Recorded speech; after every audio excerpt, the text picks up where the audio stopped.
Selanjutnya kita akan membahas beberapa teknik dalam melukis. Yang pertama yaitu lukisan tempera. Teknik ini sudah dikenal sejak zaman Renaissance, yaitu dengan cara cat dicampur dengan perekat yang terbuat dari putih telur dan sagu. Biasanya diterapkan pada tembok atau gua-gua sebagai penolak bala. Yang kedua adalah lukisan al fresco, yaitu dengan ciri khasnya adalah menerapkannya pada dinding yang masih basah. Lukisan ini terkenal di Istana Vatikan. Yang ketiga adalah lukisan al secco. Lukisan ini hampir sama dengan al fresco, hanya yang ini menerapkannya pada dinding yang sudah kering. Teknik lukisan ini pernah dibuat oleh Leonardo da Vinci, yaitu pada gereja Santa Maria di kota Milan, Italia.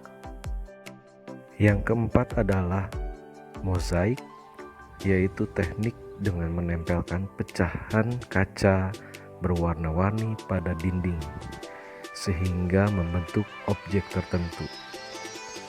Bahan lain yang dapat digunakan juga yaitu pecahan keramik, porselen, potongan kertas, atau juga bisa batu yang berwarna-warni.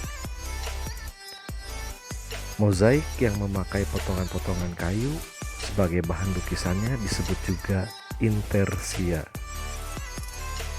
Yang kelima adalah lukisan kaca yang menggunakan bahan dasar kaca, timah kuningan dan tembaga sebagai penyambungnya.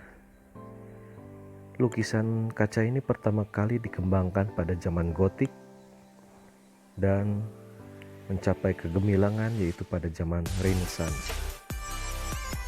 Sedangkan di Indonesia, teknik lukisan kaca awalnya berkembang di daerah Cirebon, Jawa Barat. Yang keenam, 7, dan 8 adalah lukisan cat minyak, cat air, dan akrilik. Karakteristiknya pernah kita bahas untuk ketiga jenis cat ini. Dan yang ke-9 adalah lukisan batu.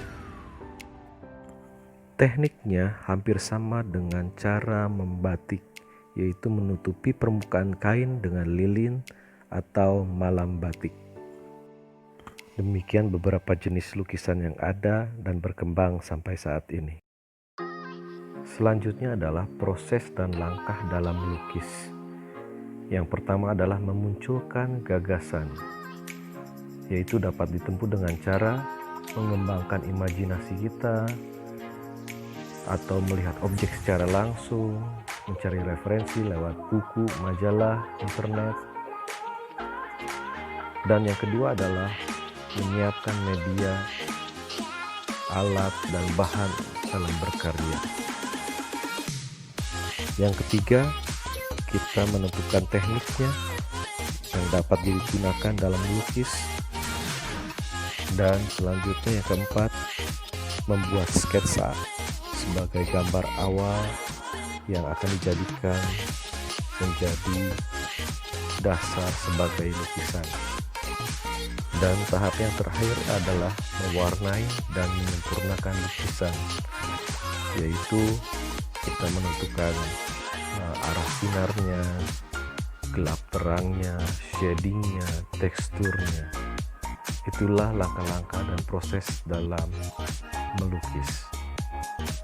Demikianlah materi untuk seni lukis telah kita bahas dalam 2 sesi ini, dan kita akan bertemu lagi untuk pembahasan materi selanjutnya dengan materi yang lain.